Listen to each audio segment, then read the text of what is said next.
नमस्कार, मी अनिल उपाध्ये. शिवसिद्ध बातमीपत्रात आपलं स्वागत आहे. पाहूया आजची बातमी. शिरोळ तालुक्यातील उदगाव जयसिंगपूर रोडवर डीमार्ट लगत असलेल्या पुठ्ठेच्या गोडाऊनला सोमवारी दुपारी सुमारे 1:30 वाजण्याच्या सुमारास भीषण आग लागली. या आगीत गोडाऊनमधील मोठ्या प्रमाणातील पुठ्ठा पूर्णपणे जळून खाक झाला असून परिसरात मोठी खळबळ उडाली आहे. घटनास्थळी आगीचे प्रचंड लोट उसळताना दिसत होते. काळ्या धुराचे ढग आकाशात पसरल्याने नागरिकांमध्ये भीतीचे वातावरण निर्माण झाले. घटनेची माहिती मिळताच जयसिंगपूर नगर परिषदेचे अग्निशामक दल तातडीने घटनास्थळी दाखल झाले. त्यांनी युद्धपातळीवर आग विझवण्याचे काम हाती घेत आग नियंत्रणात आणली. प्राथमिक माहितीनुसार गोडाऊनजवळ कचरा पेटवण्यात आला होता. त्यावेळी वाऱ्याचा जोरदार झोक्यामुळे जळणारा कचरा उडून पुठ्ठ्याच्या गोडाऊनजवळ पडला आणि त्यातून ही आग भडकली असावी असा अंदाज व्यक्त केला जात आहे.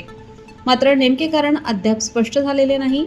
घटनेची माहिती मिळताच परिसरातील नागरिकांनी मोठ्या प्रमाणात घटनास्थळी गर्दी केली. आगीच्या भीषणतेमुळे काही काळ उदगाव जयसिंगपूर मार्गावर वाहतूक कोंडीही निर्माण झाली होती.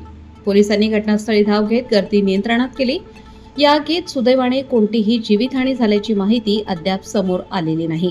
मात्र मोठ्या प्रमाणावर आर्थिक नुकसान झाल्याचा अंदाज व्यक्त केला जात आहे. आग पूर्णपणे विझल्यानंतर नुकसानाचे नेमके मूल्यांकन करण्यात येणार आहे. दरम्यान नागरिकांनी कचरा जाळताना खबरदारी घ्यावी असे आवाहन प्रशासनाकडून करण्यात येत आहे.